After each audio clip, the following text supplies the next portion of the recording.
सिंध हुकूमत भारतीय ड्रोन हमलनि में ज़ख़्मी न थियल ॿिनि औरतुनि खे बि इमदादी चेक जारी करे छॾिया। ज़रियुनि मूजिबि औरतुनि खे लिस्ट में नालो शामिल न हुजण बावजूदि चेक ॾिना विया आहिनि। चेक जारी करण वक़्तु लिस्ट में 2 नाला शामिल करे खेनि 20 लख रुपयनि जा चेक ॾिना विया आहिनि।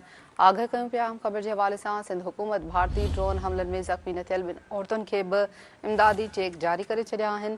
ज़रियुनि मूजिबि औरतुनि खे लिस्ट में नालो शामिल न हुजण बावजूदि चेक ॾिना विया। चेक जारी करण वक़्तु लिस्ट में 2 नाला शामिल करे खेनि 20 लख रुपयनि जा चेक ॾिना विया आहिनि।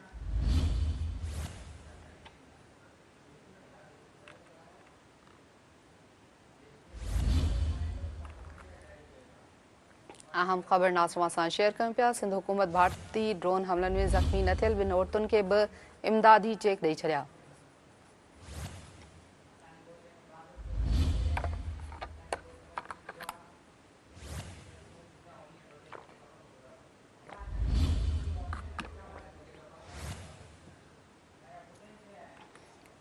ज़रियुनि मूजिबि औरतुनि खे लिस्ट में नालो शामिल न हुजण बावजूदि चेक ॾिना विया आहिनि। चेक जारी करण वक़्तु लिस्ट में 2 नाला शामिल करे खेनि 20 लख रुपयनि जा चेक ॾिना विया आहिनि।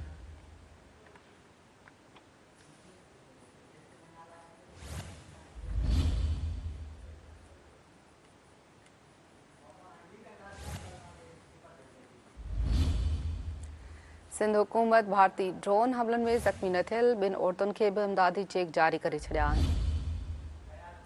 तफ़सील मालूम कंदासीं चीफ रिपोर्टर फयाज़ कुरैशी खां। फयाज़ कुरैशी, सिंध हुकूमत भारतीय ड्रोन हमलनि में ज़ख़्मी न थियल ॿिनि औरतुनि खे बि इमदादी चेक जारी कया आहिनि। छा मामिलो आहे, वधीक आगाह कजो।